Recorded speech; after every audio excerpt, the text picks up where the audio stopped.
crafty friends, it's Sharon Leska here from My Crafty Greetings, and I am back with that agapanthus stamp. I'm gonna get through this series come heck or high water. This is gonna be video number 3, and this one I'm going to be doing some masking and stamping on the edge of my paper, and I'm gonna be doing some ink blending, some very loose ink blending as my technique for finishing this card off. And then we're going to add some eclipse letters in a greeting, and you'll see how we get this all done. So I'm just putting this all on with Versamark ink here, or maybe it's the VersaFine, whichever one that's the Versa that's the black, that's what I've got going on. And I'm going to rustle this mask off to reveal my 3 clumps. And then I'm going to take my blending brush here, which is about thumb size. I thought that was massive at the time, and now I've got ones that are probably about 3 times as big as this little sucker. But I did dust it on to the flowers, and you can just do it haphazardly. Don't worry if it's got a little bit of a, glow in the wrong spot. It is not going to hurt anything. Now I'm picking up shaded lilac with the exact same brush. Again, no worries, it'll be just fine. If you need to, scrub a little bit off before you put it to paper, and that'll keep it a little bit cleaner. And my next one is going to be Victorian velvet, and I'm just hitting the centers of kind of the obvious flowers.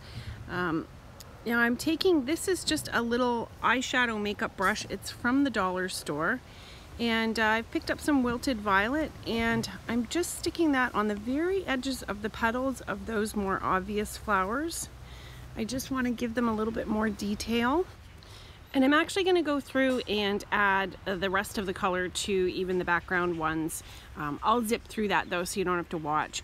But I wanted these to look as natural as possible, and I thought these kind of looked a little bit, just looking at the tops, like alstroemeria,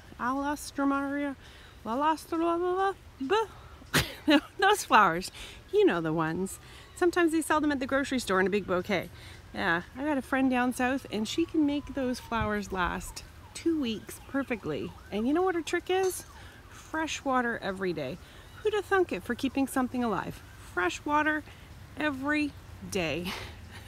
So, yeah, I think that I would love to make them survive like that. God bless you, Maria, you're awesome. But, yeah, there's very few things that I do every day. Crafting would be one of them. If I could get in my craft room every day, I would be on that, oh boy. So this set of flowers, I decided that I wanted to just do the centers and leave the outer parts of the petals very pale pink and a little bit white. And I'm just kind of fluffing them in here. I'm also outside recording again. I'm gonna count it as my floral inspiration. It's just quieter out here. Believe it or not, with birdies and all the noise, including the golfers. Some of the golfers are noisy, some of them are quiet. But yeah, so I'm just gonna fake in some greenery here. I'm just taking that brush and I'm doing little V's with the brush here and there, little scribbles, kind of dabbing on top of those little stems there so that they get the look of green. Because if you had a big bouquet of green, there'd be leaves all over the place, and you would see those babies. They'd be flowers in a sea of green. So I'm going in with a little bit of mowed lawn to firm that up. And it is early in the morning. Not that early, it's 10 o'clock, but that's early for me. So anyways, I got my mowed lawn going on here, and I'm just going over top of these a little bit.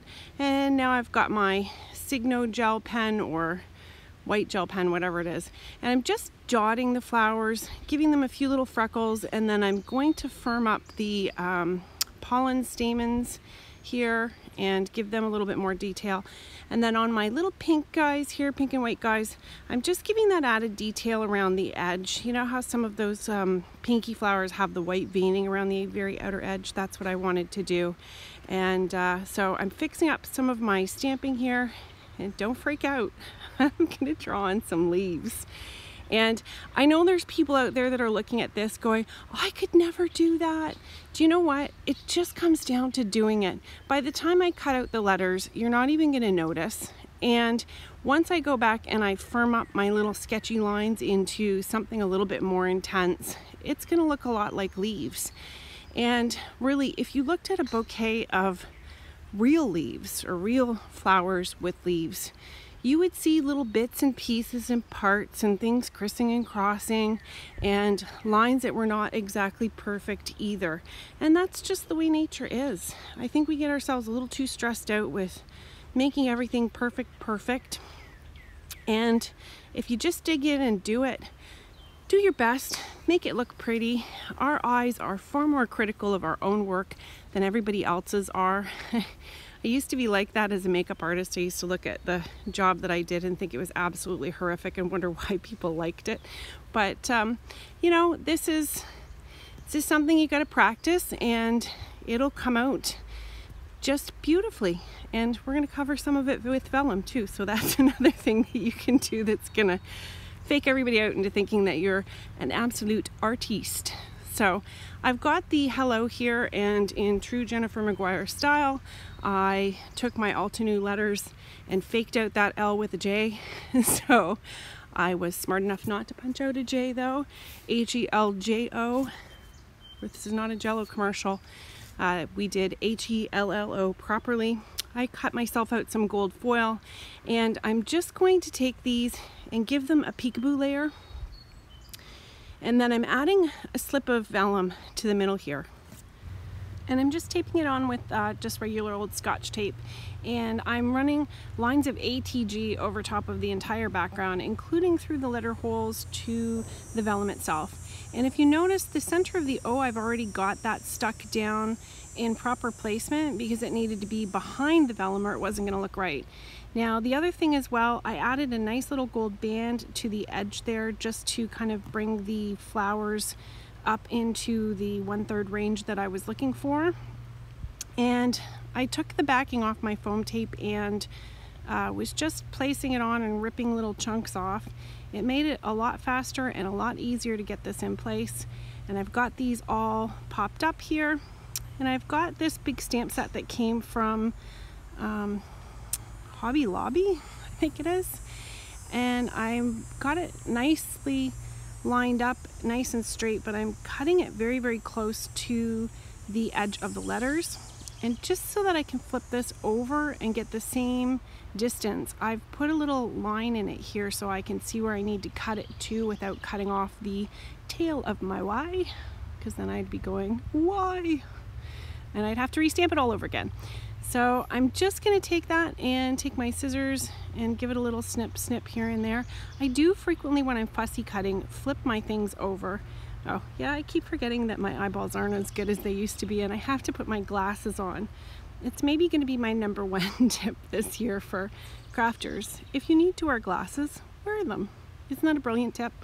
Anyways, I used to say that to the girls when they were doing nails at the shop.